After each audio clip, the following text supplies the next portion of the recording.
Assalamualaikum warahmatullahi wabarakatuh. Perkenalkan, nama saya Nadlina Habibah dari 10 BCM. Saya akan mempresentasikan bahasa Indonesia tentang cerita sejarah. Yang pertama, ada pengertian. Cerita sejarah adalah teks yang berupa kisah imajinatif yang ditulis dengan tokoh atau latar sejarah yang memang benar-benar terjadi secara faktual. Walaupun imajinatif, teks cerita sejarah hanya menggunakan unsur dan beberapa latar belakang dari sejarah faktual.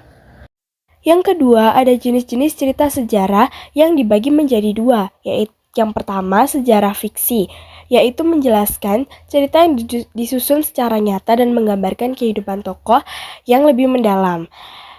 Seperti ada beberapa contoh, yaitu ada sejarah fiksi, novel, cerpen, legenda, dan roman. Yang kedua, ada sejarah non-fiksi. Sejarah non-fiksi tersusun secara faktual dan sifatnya lebih objektif, di mana sejarah non-fiksi ini mendapatkan kehidupan sesuai data dan fakta.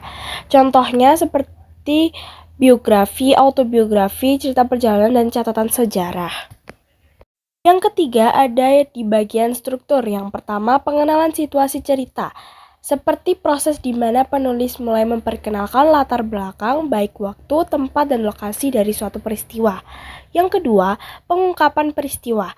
Bagian ini mengungkapkan peristiwa atau kejadian awal, berpotensi menimbulkan berbagai masalah, pertentangan, atau kesukaran yang menghadang tokoh, terutama tokoh utama. Yang ketiga, ada konflik, yaitu proses di mana terjadi peningkatan masalah atau konflik.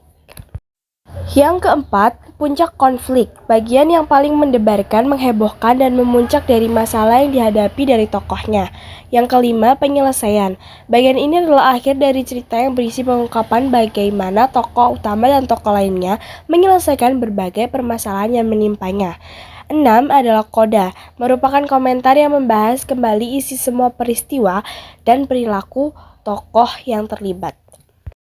Yang keempat, ada ciri-ciri cerita sejarah. Yang pertama, disajikan secara kronologis berdasarkan urutan kejadian atau urutan peristiwa di masa lampau. Yang kedua, berbentuk recount, teks atau cerita ulang. Yang ketiga, sering menggunakan kata konjungsi temporal. Yang keempat, isinya faktual dan berbasis pada data empiris. Yang kelima, struktur teksnya kronologis dan runtut. Terima kasih, sekian sudah menyimak presentasi dari saya. Wassalamualaikum warahmatullahi wabarakatuh.